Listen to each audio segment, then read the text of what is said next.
And for more on this part of the story, let's cross to our correspondent in Moscow, Nick Holdsworth. Nick, why has the Kremlin refused basically to back Lukashenko's threat? The Kremlin says that they weren't consulted.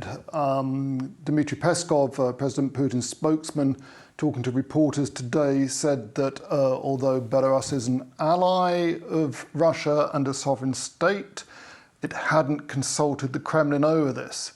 Belarus doesn't have any gas of its own. It's the territory for a transit pipeline, the Yamal-Europe pipeline, 2,600 miles long.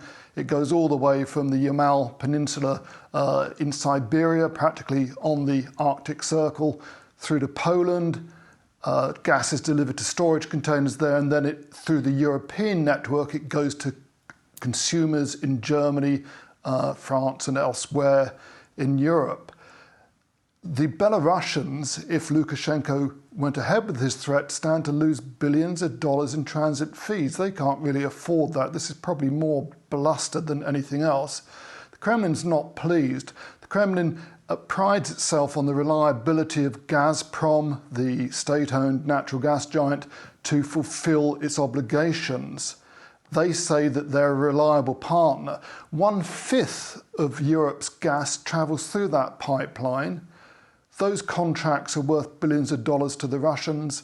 They don't want to lose that, and they're committed to supplying Europe. Just last month, President Putin said that as soon as the Russians had fulfilled their winter stocks in underground storage holders in Russia, they would begin pumping gas to Europe. That should have begun about 3 or 4 days ago, which may be part of the time of Lukashenko's statement.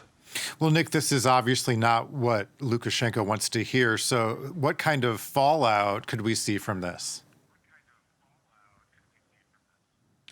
There are a couple of things going on here. On the one hand, Russia's not very happy that the Poles and some others have been blaming them for being part of this migrant crisis on the borders of Belarus and Poland.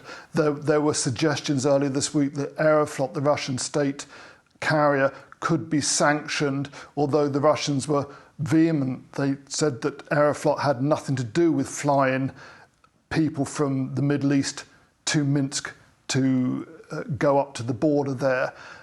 The Russians have a fairly fractious relationship with Lukashenko. He may be an ally, but President Putin and Lukashenko don't particularly get on very well. If you look at their body language at summits and things, it's not very comfortable. The other factor here is that the Kremlin is very keen to get final approval for the Nord Stream gas pipeline, which bypasses Belarus entirely, and it goes from Russia under the Baltic direct to Germany.